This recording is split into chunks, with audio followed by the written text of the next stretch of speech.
Jesus Christ. He tell you he was going to do that? Had no idea.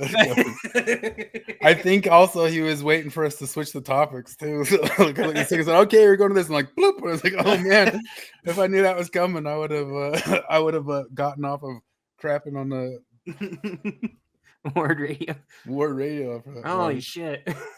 Yeah. The University of Who's to Say. Oh, fuck. Yeah. Anyway, this is the video she's putting out. I mean, I guess just really pushing 2 or 3 videos now. It's only a few hundred subscribers, but got to get into the ethical non-monogamy explained. And she got into, I guess one of them was going over if she'd actually gotten in a fight with John DeLynn or not, and reviewing some of the complaints about it or something like that. But she scolded John DeLynn. She scolded John DeLynn, but she was there to tell us that it was all okay. But, yeah, the only reason that you think that she scolded John DeLynn is because anytime a woman speaks up and has an opinion, it's viewed as... Yeah. I don't know. I don't get... I kind of feel like the non-monogamy thing is... Oh, here we go. Oh, hey, guys. Jonathan Streeter has joined. Hey, you missed it. It was awesome. Yeah, I heard you guys were talking about this Natasha thing, so I wanted to see what was up. Yeah. We did. We've had a couple different certified sex therapists, but at least she kind of puts her thoughts more out. We had a lesson from one just a little bit ago, but we wanted to review what she actually talks about and says about it. I was just questioning or asking Jared, like, I would think that ethical, like, non-monogamy would be something that, like, if it came up, it'd be something worth addressing. Like, if you bring it up, like it's some sort of thing that you guys are getting into, but why is it a thing that must be advertised? Or I don't know if that's a way to say it, like pushed. Is she pushing it? I think that she got into a corner at one point where, as a sex therapist, she's had to be trained to work with people where they are and not try to demonize or anything. But it came up and she had to defend it from that perspective, and then people pushed back against it, and that triggered the defense mechanism, and now it's just become her whole identity. It's like the thing now that can set her apart is that she's got to defend this thing, and she's got to, make all of the arguments that are, the typical kind of destabilizing arguments that get made. But, she's a certified sex therapist, so you can't argue it. Now, she never mentions that there are different philosophies and perspectives on sex therapy, and that there are therapists who don't subscribe to the particular school that certified her. Like, certified does not mean true. It doesn't mean the only perspective at it. There are different schools of thought of how to do this.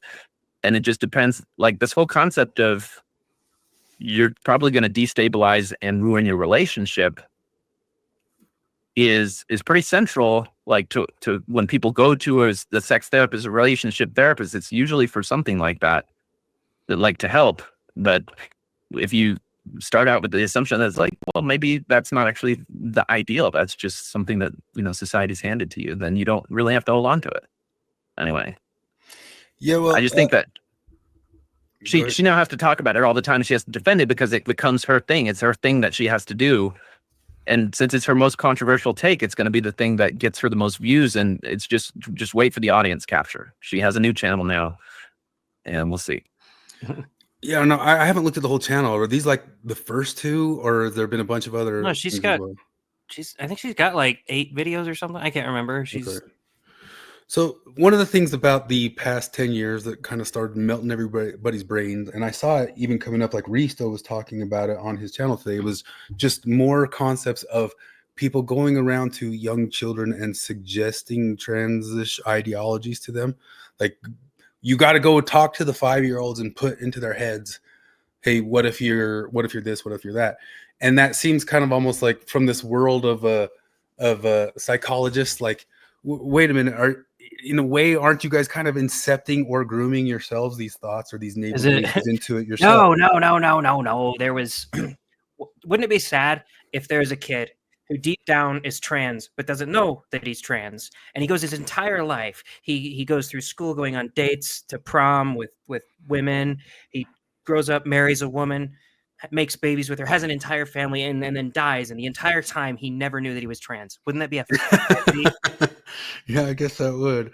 But what I'm saying here is like, isn't this kind of going on along the same lines, which I think is one of the major problems with a lot of the psychological stuff nowadays, is like, you're the one suggesting it out there to people as something to go take a shot at. Yeah. And Yeah, well, she does the whole lip service thing. She several times, I think in this video, she does say, "I'm not saying that monogamy is inferior to ethical non-monogamy," but she's saying that it's perfectly valid if that's what you want to do. But that's like everything she said, especially in that argument with John Dehlin. Everything she says just makes it seem like she only thinks people conform to monogamy because they've been conditioned to it, and therefore, like, she's liberating all these people. And maybe if we could get to this state where the stigma was entirely gone, maybe then you could stop pushing and pushing for ethical non-monogamy. It's funny because which at one point in the video, she's like, we've all been, given this concept of monogamy, but it doesn't have the word ethical in it. So they're not even worried about the ethics of it. That's why ethical non-monogamy is even better, because it's ethical. It's just the different arguments. Like, I could get, if you're a sex therapist and you're dealing with people who are sexually incompatible and they're just like, basically their relationship is on the cusp of ending, and this issue is somehow central to it. Maybe then she could say, okay, well, you should probably break up. But if you're not going to break up and you want to give this a chance and see if you can do it, then maybe you could do it. But that is not like the perspective that she's having, is that ethical non-monogamy is just another way to be. And humans are just they should be totally fine with that. And then and anyone who doesn't think that is kind of a little bit old fashioned and maybe a little bit like programmed. And if they could just deprogram that, they would be okay with it. And it just seems like it just is so in denial of very established norms of human psychology. And it's not just the psychology, it's also like the very fabric that our society kind of relies on. I mean, that's why I've heard her jump on saying that it's a capitalism thing. And I've seen certain people say that, but as I pointed out, I think I talked about last week, Heather Haying and Eric Weinstein talked a bit about how it happens with foxes. Like, if you are passing down your genes and that those genes are going just to these offspring, that just those offspring that come from the same parents are going to be able to get along better, and they're able to parse stuff like it's not just a capitalistic concept. It's just the concept of any being, and Jared was bringing this up in the chat a little while ago, just any sort of being that has any sort of understanding conceptually of an abstraction of something can be possessed, and they will say that's a bad word or something like that. But this is mine, or this place is mine, this space is mine, this person is mine, this is my family, or something like that. And that's not just capitalism, it's natural. Yeah. So I don't know if you remember what the argument was about, and she doesn't go over it in this video, but the entire argument she had with John Dehlin on this episode, and it was just kind of an aside from the whole thing. I wish she would release, because apparently they had a more in-depth conversation about this on an episode, and John Dehlin was very hesitant to release it, and he said, I don't know if I'm going to release it, but we'll see. But this argument was, she was annoyed with John Dehlin and Brett Hartley for saying some ex-Mormons are too quick to jump into the whole ethical non-monogamy thing. That was the entire argument. And she's like, I took issue with that because, like, wait a minute, you took issue with that? Don't, like, you're you're the sex therapist here. Don't you think maybe they should consult someone like you? I don't think that, but don't you think maybe they should come to you at least and talk about it and make sure, if this is a sexuality, shouldn't they make sure that that's their sexuality before they try it out? Because this isn't like being gay, like, I'll try it out and like, ooh, I didn't like that. This is like potentially marriage ruining, because if you're not polyamorous, if that's not your sexuality, and you're one of those weird, rare people who watching your wife get railed by a bunch of dudes kind of makes you a little bit jealous, and it might ruin the marriage. Like, that, the stakes are pretty high there, and it was the most lukewarm of pushback that John Dehlin and Brett Hartley had. It was just, maybe don't do it immediately. Maybe hold on a sec. You just made a massive life change. Which seemed to be like the concept that also changed with like the trans community for years. Like it seemed, I don't know that many people had that many problems with it in the 90s or something like that. If people were saying like, this is going to be a 5-year process of you proving that you've really got this. Well, you can tell that it's socially constructed because I have 2 dogs, and Yu-Gi-Oh is a great dog. He is like totally pair bonded with me. He loves it. But we got this new dog, Daisy. And when Daisy comes up and tries to get cuddles, Yu-Gi-Oh gets ferociously mad and comes over and attacks Daisy because he's my dog and he doesn't want anybody else there. So, I mean, that's clearly not socially constructed. That's clearly a foundational attitudinal thing that even this dog has. And you can Google it online. This is a very common sort of thing. Now, you're going to observe things like that in nature, and then you're going to see a man or a woman in a relationship have intense feelings of jealousy. And you're going to be like, oh, well, that's just socially constructed. And it like, if you look at some of the conferences that her organization has had on sex therapy, some of it is like, getting through jealousy. How do we deal with jealousy? It's like you're trying to unhuman the Don't people. fuck other people. Yeah, Troy says just have a nice talk with your oxytocin, serotonin, and cortisol about how they need to get on board with the non-monogamy, and you'll be fine. That's fine. Go ahead. The thing that really is upsetting about this is that Natasha Helfer is ex-Mormon royalty, in that she's been on the board of Mormon Stories for years. She's been in the Open Stories Foundation for a long time. I don't think she's formally there now, but she's been a presence, and she's been a presence of authority and kind of an academic side of it.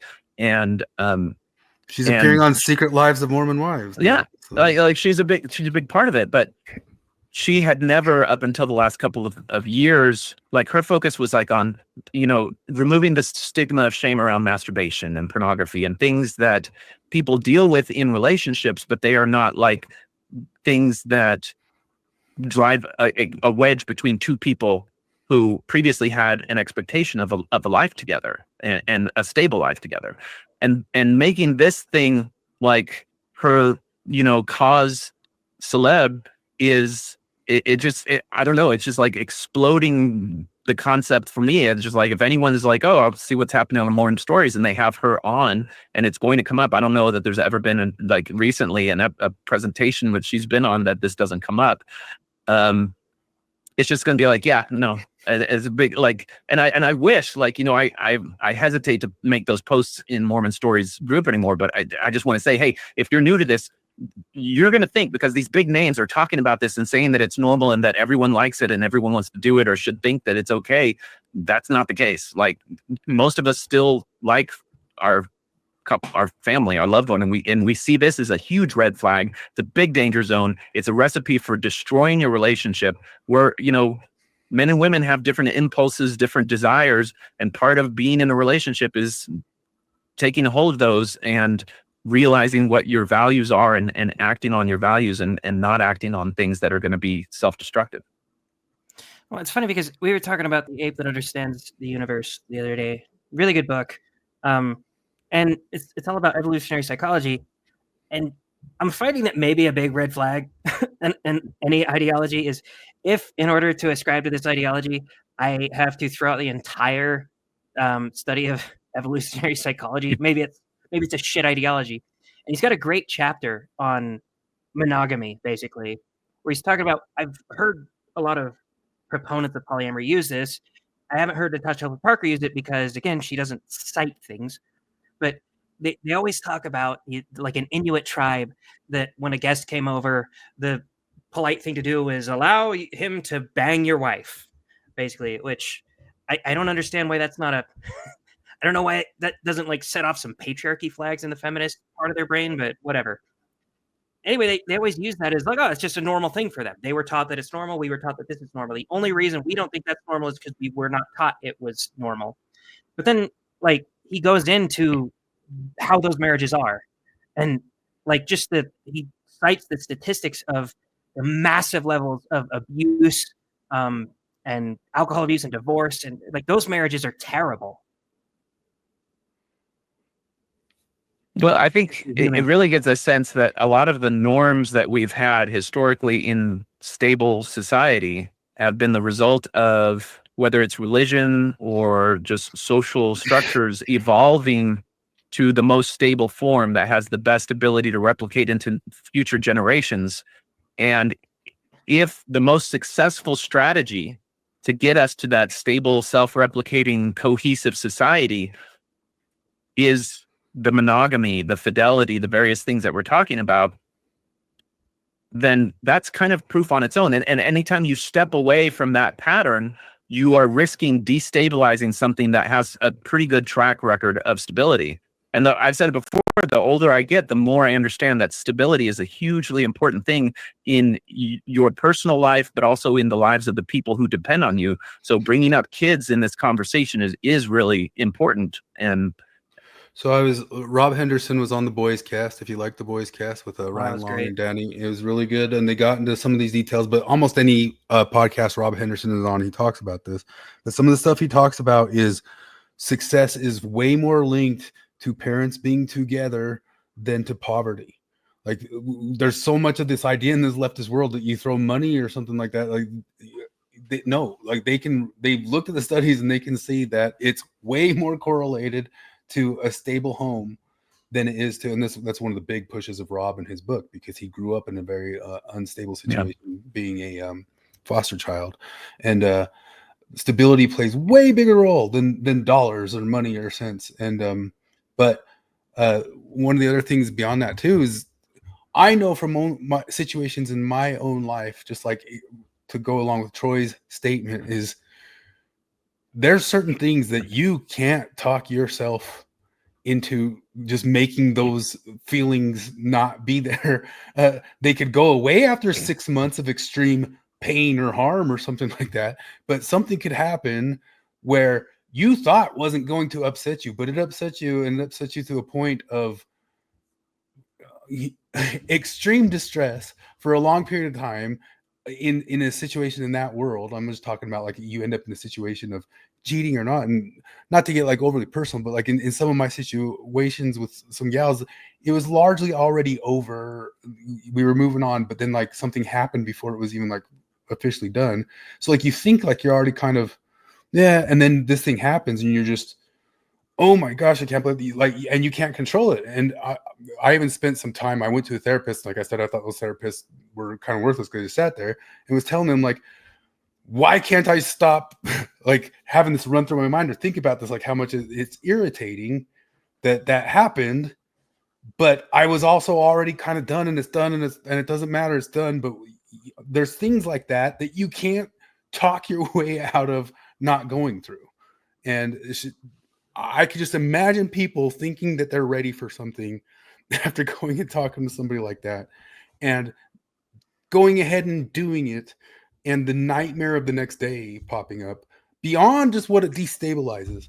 The nightmare of the next day might not be what you were expecting at all the day before. Yeah, I don't know. Maybe this is why I always come back to that South Park episode with Tiger Woods where everybody like acted all shocked that he had sex with a supermodel.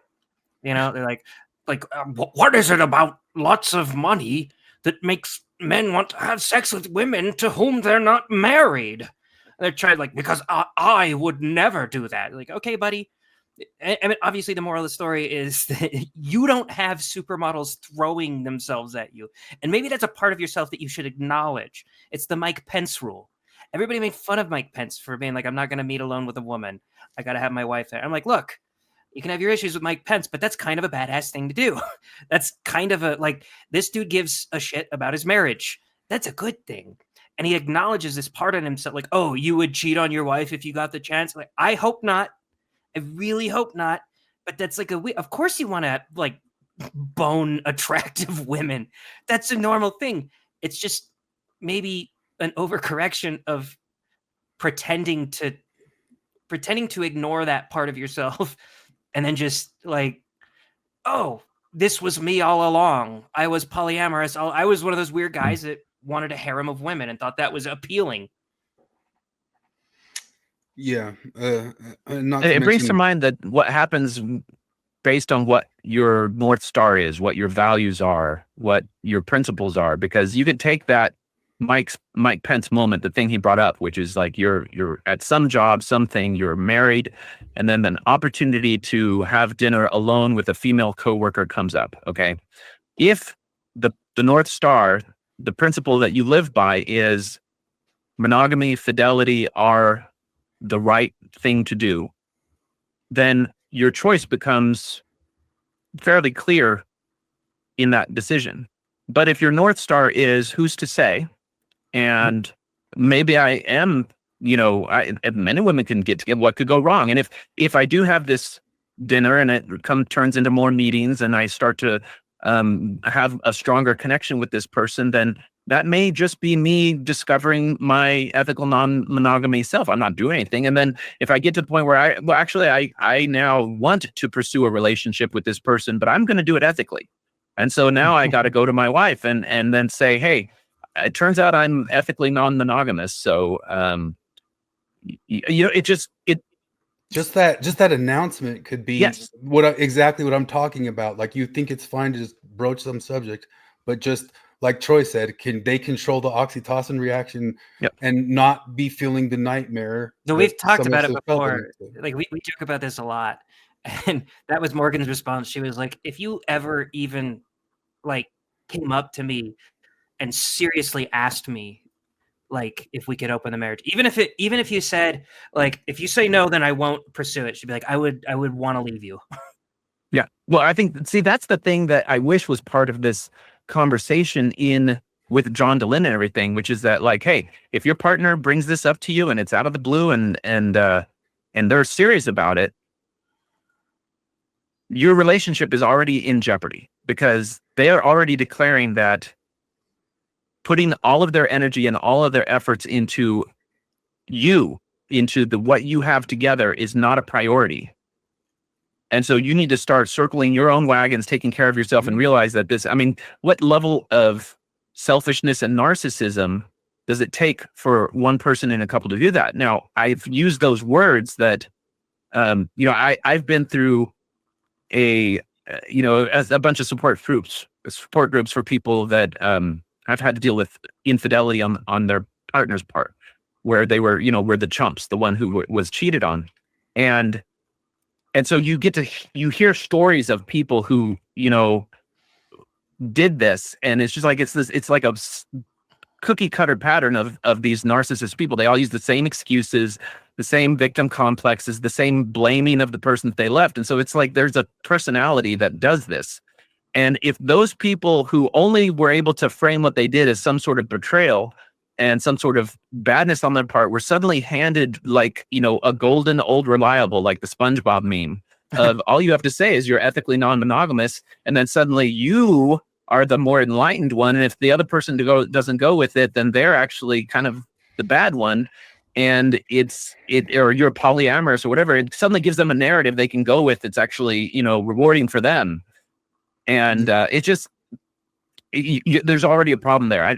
I just, Yeah, you're the reactive one. You're the unopened one. You're the one. Yeah, exactly. So if the blame shifting already happens on that. If your partner broaches that question with you seriously, then I don't know that I couldn't have trust in that relationship. That relationship would basically be over.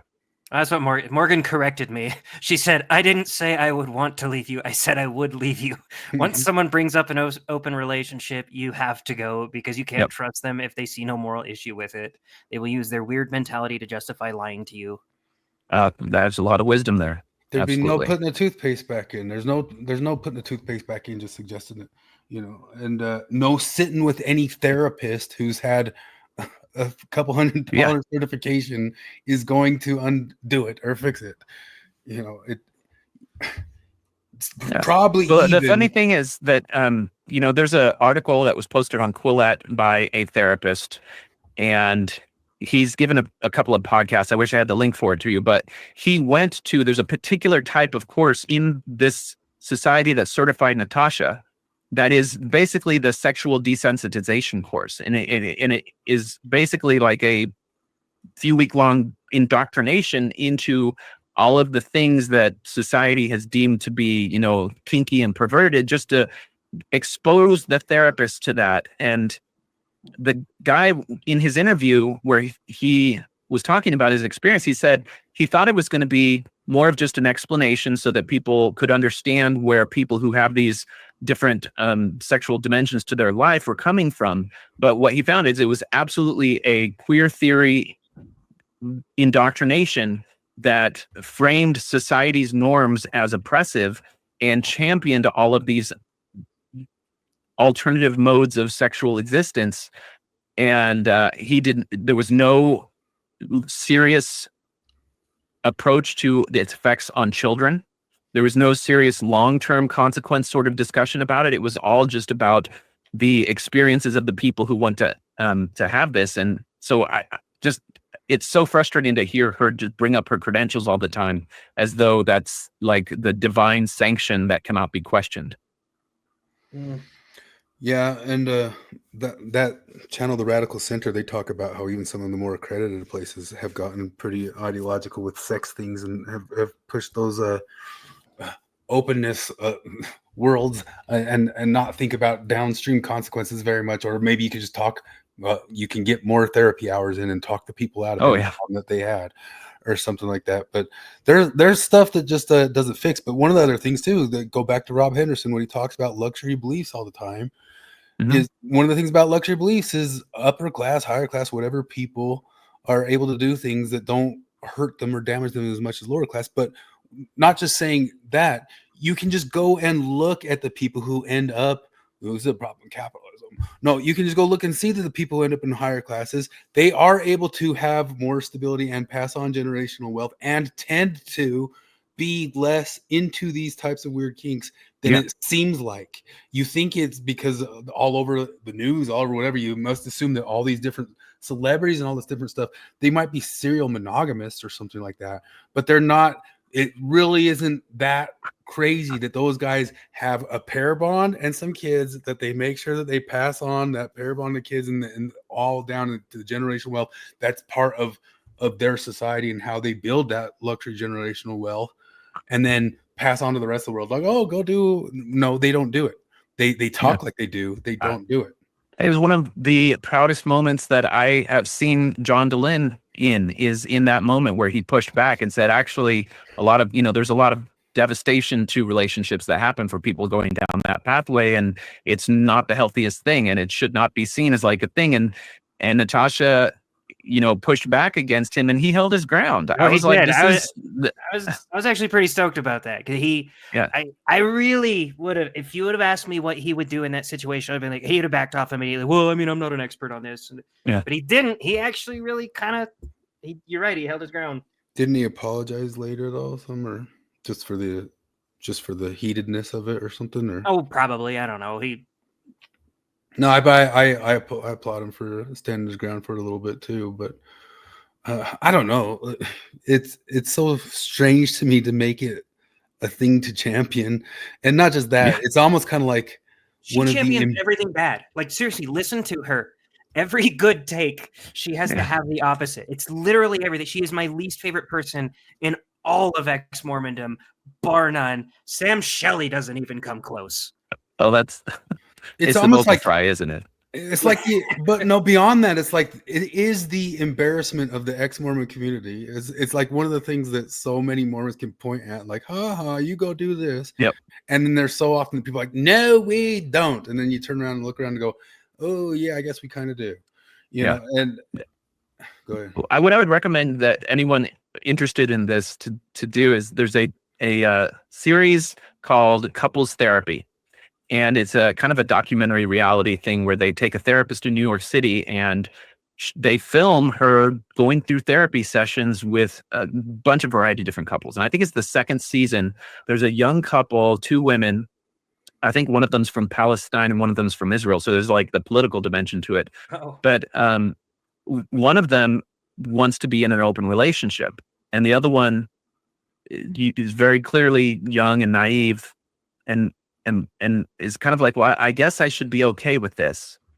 And you can see the struggle that's happening there. When you hear the discussion in the therapy sessions and how it's framed, it just fits that stereotype where the person who wants to have it be open is basically guilting and shaming the person who's not quite ready for it yet. And you just feel so bad for this young person. And ultimately she realizes, because she's struggling herself, she's like, I need to be okay with this. I really should. I'm just so hung up on all my jealousy and I just have to get around that. And it's just like, no.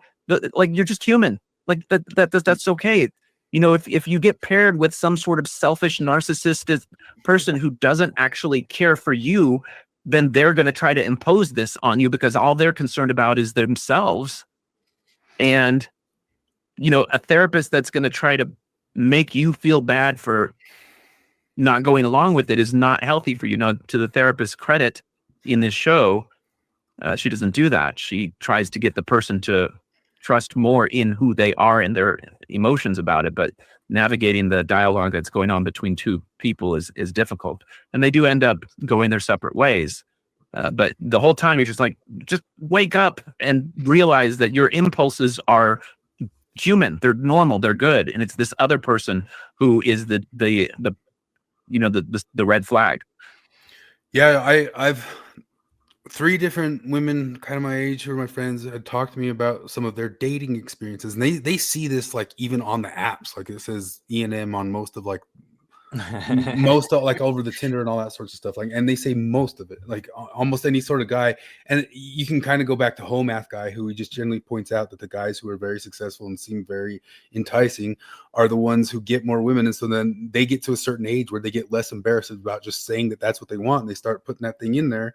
And these different women have talked to me, and they speak back. They're not going to therapy with the guy. They don't have a therapist, but they speak back to me in a way that I know that he's pumping therapeutic language into them about how he just has more love to give and all that. And then they are apologizing that they don't have as much love to give.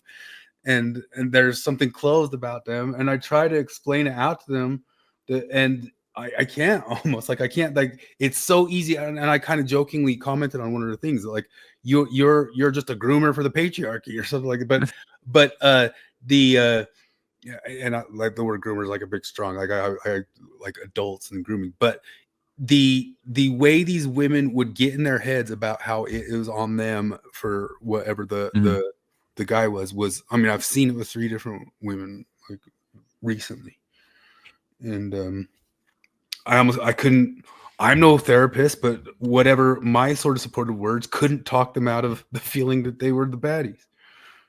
Did you have timestamps in her little video? Because I didn't. It's interesting. Like her, the one trick she, well, if you have it, the one trick that she played, like there's at one point that I think is my favorite one where she's just like, some people are worried that opening up their marriage will, cause the risk of the marriage ending. Well, guess what? Getting married also, like there's divorce that happens all the time. And I'm just like, what kind of argument is that? That's why we have marriage vows. Like we know it's a risk. What is Everybody ethical? knows it's a risk when you say, "Look, I'm gonna do this thing forever." If it was she like, has timestamps. if it's like I'm gonna drink water every day for the rest of my life, people would be like, "Why are you promising?" Of course you are. It's either that or die. Like that's it. This is a commitment. Of course, it's a commitment. Of course, you have to have some giant, like this is my vow. I promise to be faithful thing. Because how many views might not does want she to. have? Divorce. Is it towards the end of it? Do you remember? It's got 438 subscribers. The views are 200 views. She's already beat PorchTime numbers. Yeah. Dang, man, dang. We should start hawking E&M. Let's look up the word divorce a few times. Options outside. Hold on, I got a divorce. dog going crazy. I'll be right back. Opening your marriage is very risky for divorce. So. Oh, there you go.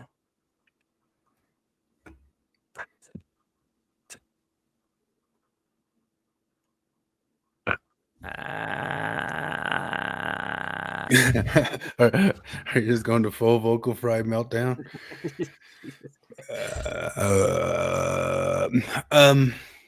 Didn't she push this stuff before her excommunication? Wasn't part of her excommunication talking about I'm pretty sure. Open marriages. So was she exed or did she resign? I can't remember. She was exed for sure. Okay. I remember like had like a whole.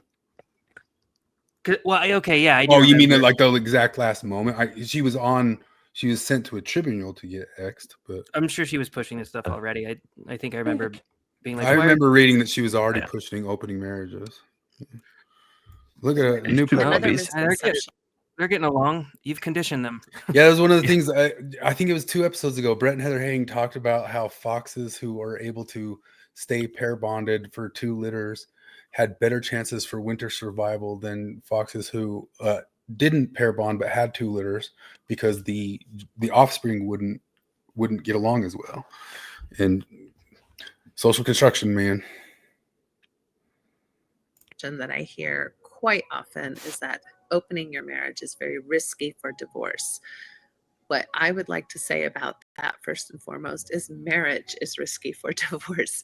We currently have up to 40% of first marriages ending in divorce, with the numbers going up as high as 60% for second marriages and 70% for third marriages. Nobody ever wants to talk about the risk of monogamy. So yes, there are people. Yes, I do. Okay, well, yes, I do all the time. That's what red pill whole entire world is. If you want to learn how to do parkour, right, you're going to have to learn how to jump off of a 10-foot drop, basically, and tuck and roll to do it safely. And this is like me advocating for you. Like, what if I want to jump off of the 10-foot drop with somebody like a full-grown adult on my shoulders, and like, well, that'll break my legs. Okay, I hear people say that jumping off a roof with a 10-foot drop with an adult on my shoulders is going to break my leg, but you risk breaking your legs jumping off of that drop anyway, and you got to learn how to do that. And like, okay, but which one is more likely? Like, you're adding weight to yourself. You're doubling your weight and limiting your mobility. Of course, you're way more likely to break your legs, and of course, there's a chance you'll get divorced if you get married. Duh. But let's add a little bit of weight there, huh? Let's throw in the added dimension of having to sit in the cuck chair in a hotel while my wife takes miles a day. Like, which is more likely? I'm going to get divorced because like we have arguments every now and then, or she like spends too much money, or I spend too much money, whatever. She says several times that she's evidence-based. Well, if she was evidence-based, rather than saying, well, marriage ends in divorce, she would say, okay, 40% of first marriages end in divorce. If you look at couples that are polyamorous, this is the percentage that ends in divorce after 5 years. And then this is it after 10 years. And so we can compare those 2 populations, and then you can decide if it's risky or not, because you'll be able to have some evidence for that. But she doesn't. She does the ideological game of, it's the Foucault historicity sort of thing. Well, yeah, it's adding another variable into a situation always will change that situation. So does the variable make the situation, like make the bad outcome more likely, less likely, or is it just a wash? She doesn't say that either way. No. She kind of implies that it's a wash, but she doesn't state that. She just says, oh, something could go bad anyway. No, you're adding another variable. You're already married, so you're already at risk of getting divorced, whereas a single guy isn't at risk of getting divorced. Duh.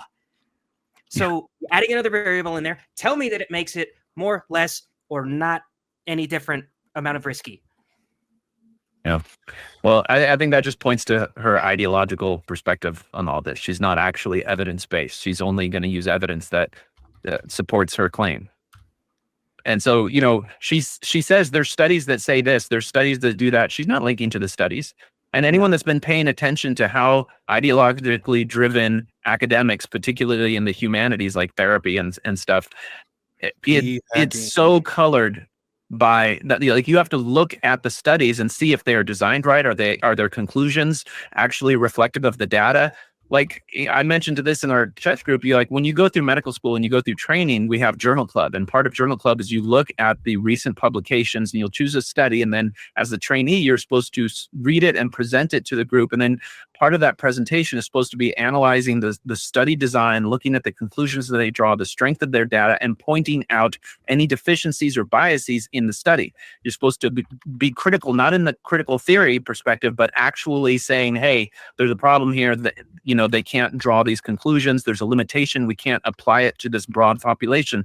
Well, that's the type of thing that if she's just going to say, well, there's studies that show this and studies that show that, you have to look at the studies and see if they actually show that. Because like if you dive into the literature that's supporting the gender affirming care on the trans issue, it's completely ideologically driven. It's completely non-evidence based.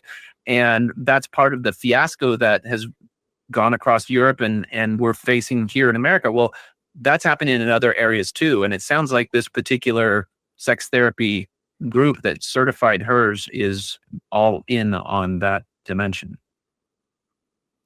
It's so funny because I'm just doing some general Googling about people talking about high divorce rates.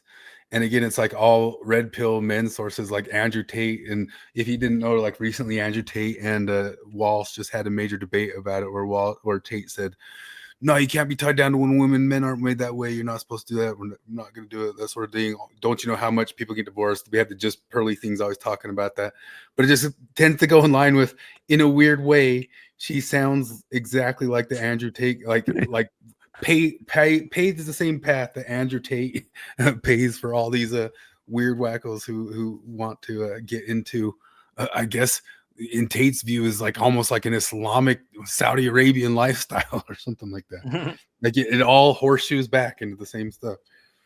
But yeah, it's so weird because you hear evolutionary psychologists talk about the differences in men and women and the nature of their coupling and how it would be very evolutionarily sound and expected for women to have that strong sense of jealousy and guardedness over their relationship with the man in their life.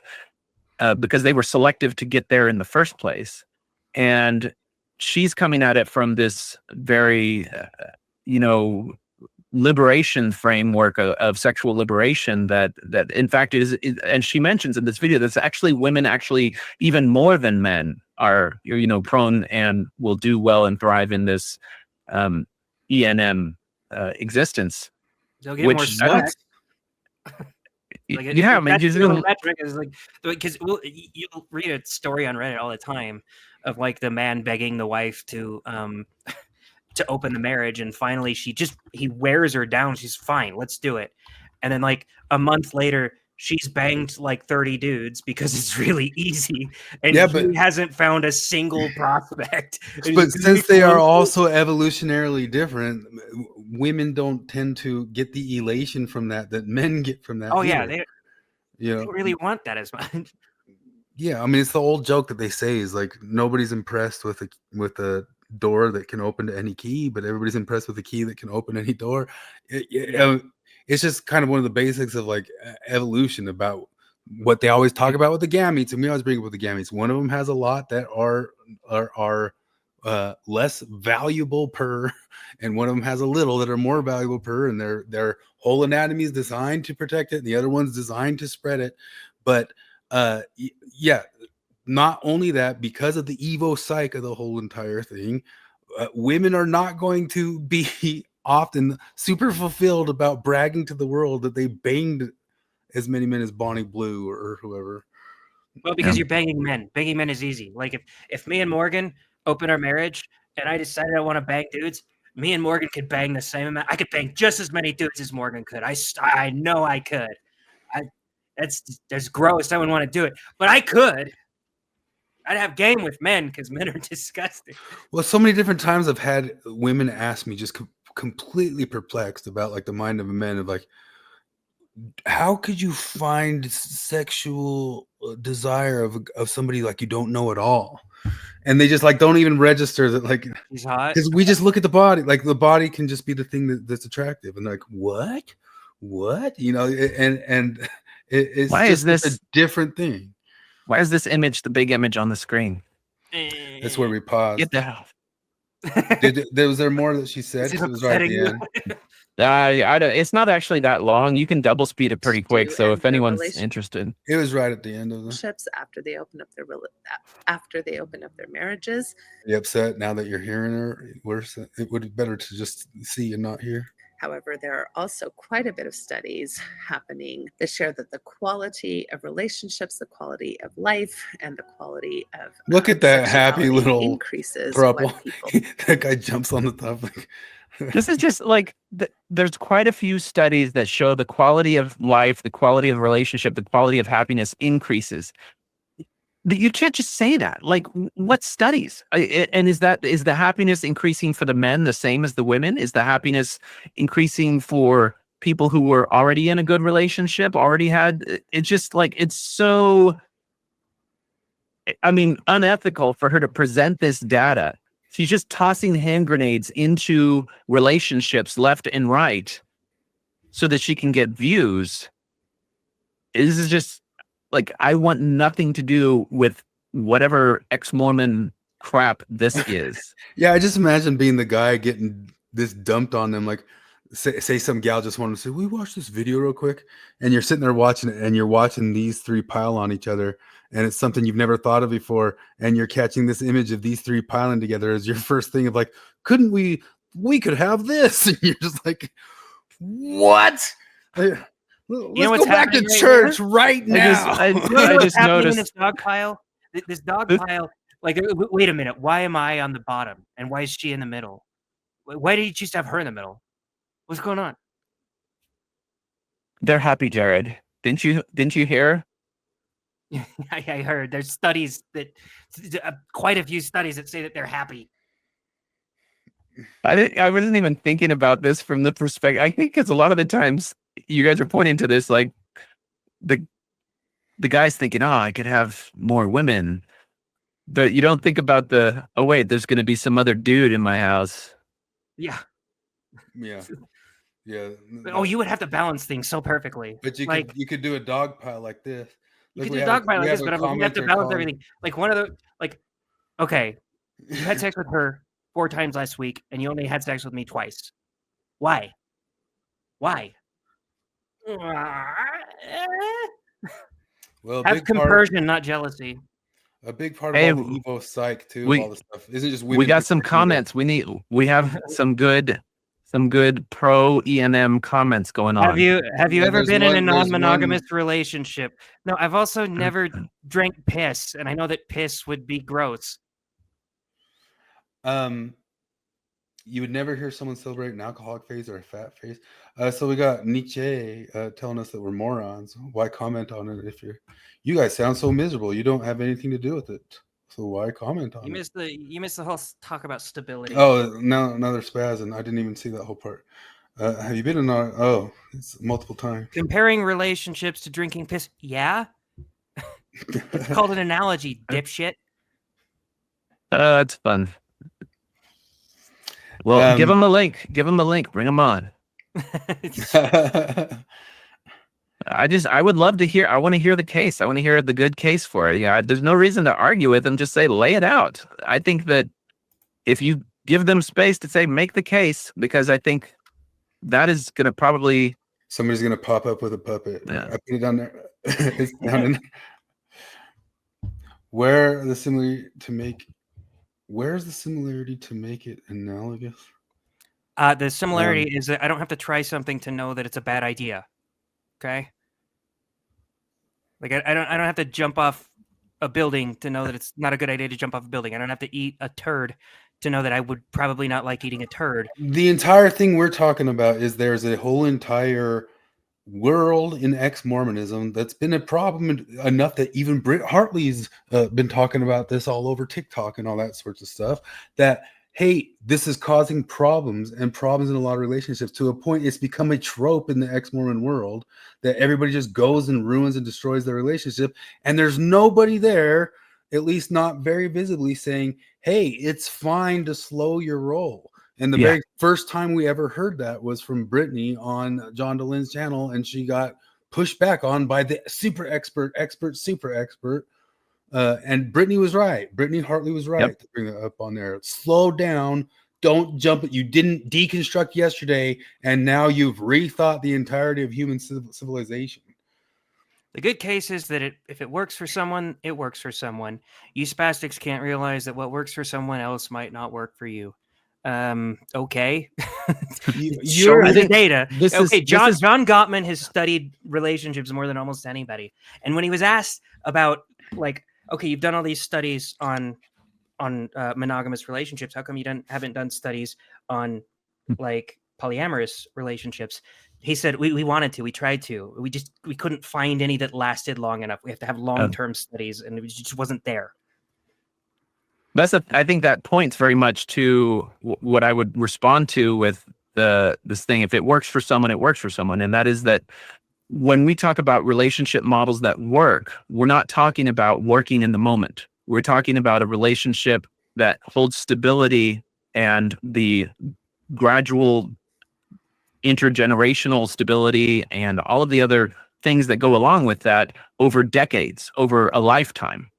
And even if divorce is common, and that's not a reason not to have an ideal of a long-term relationship, because of the benefit that it affords kids, because of the benefit that it affords starting your kids in their next generation of life, of being able to have those things. Like it's really important.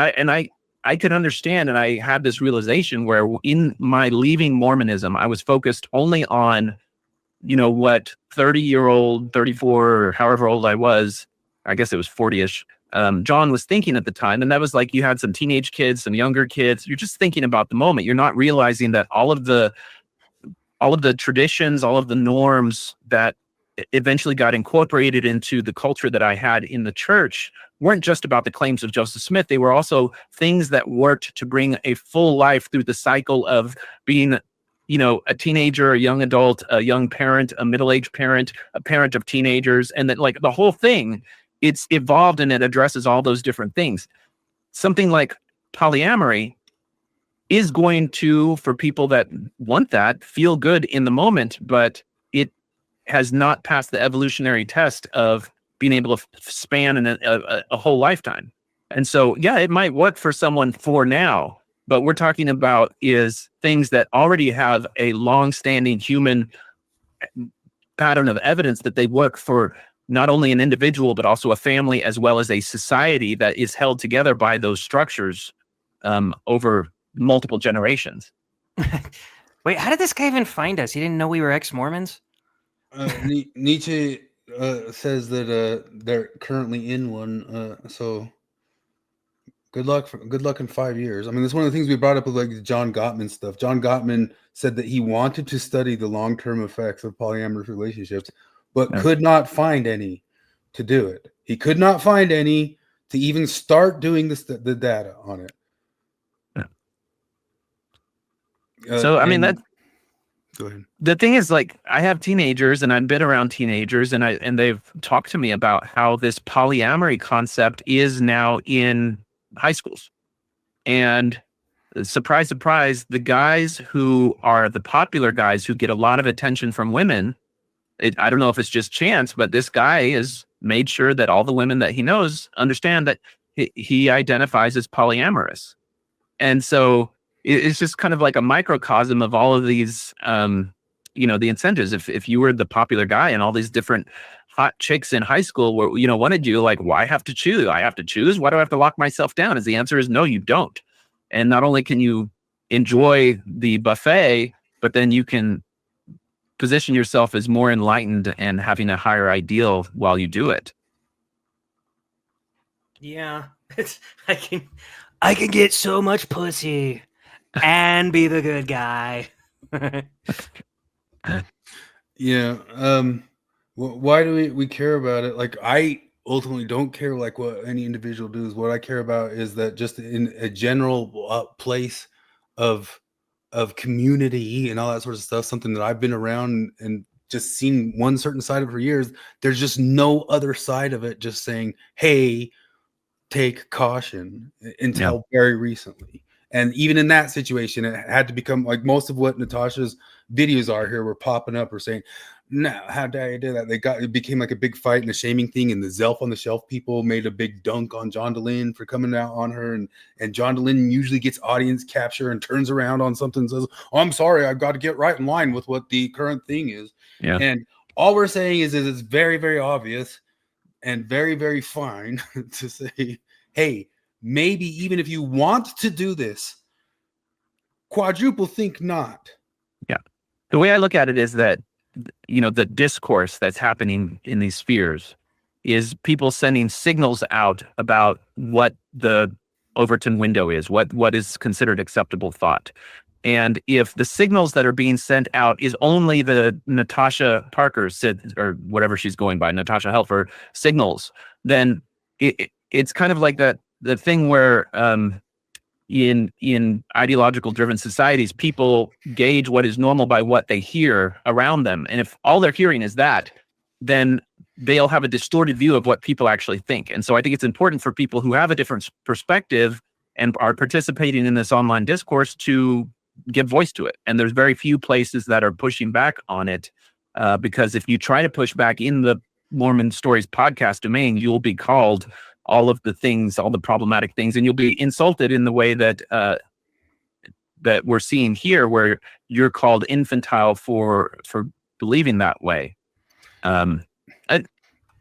And she says it's a huge part of non-modest culture caution agreement to the structure. Once again, you're speaking on something you know absolutely nothing about. It's actually laughable.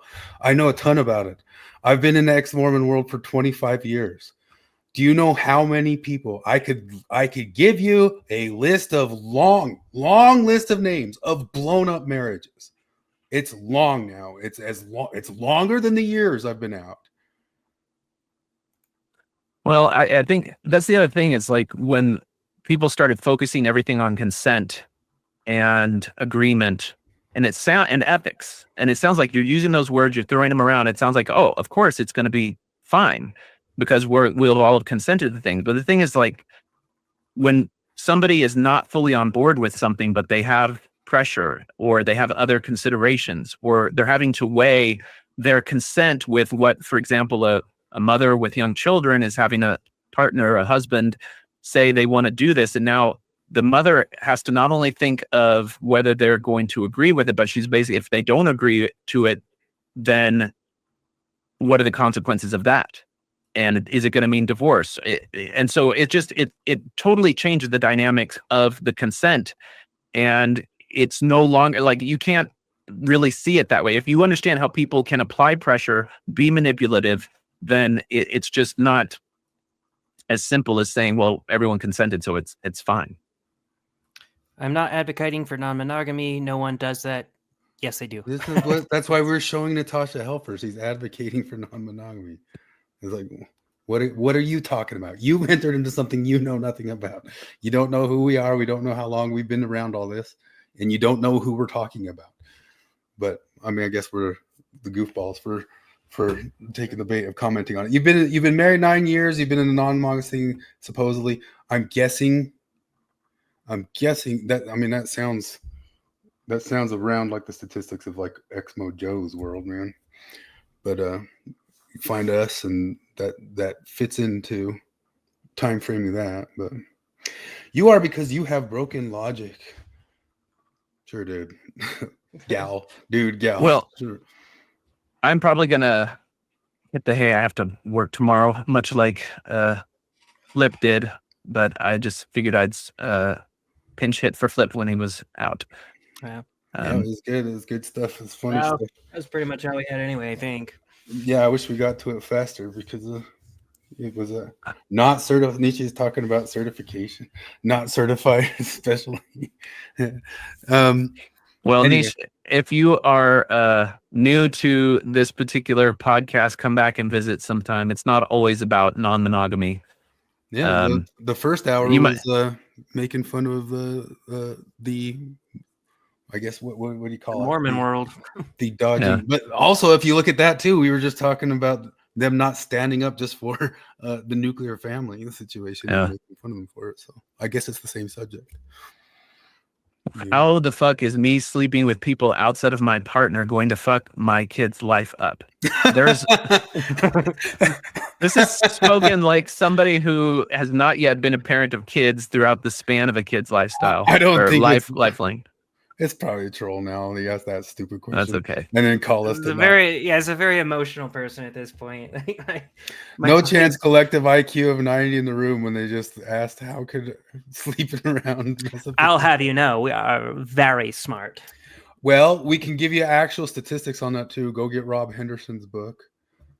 He goes into detail about the problems with that, and he has statistics about how it messes up kids' lives. So All right. Well, peace out, y'all. Have a good night. All right. have a good one. Thanks for popping in. Funny time. Take care. Later.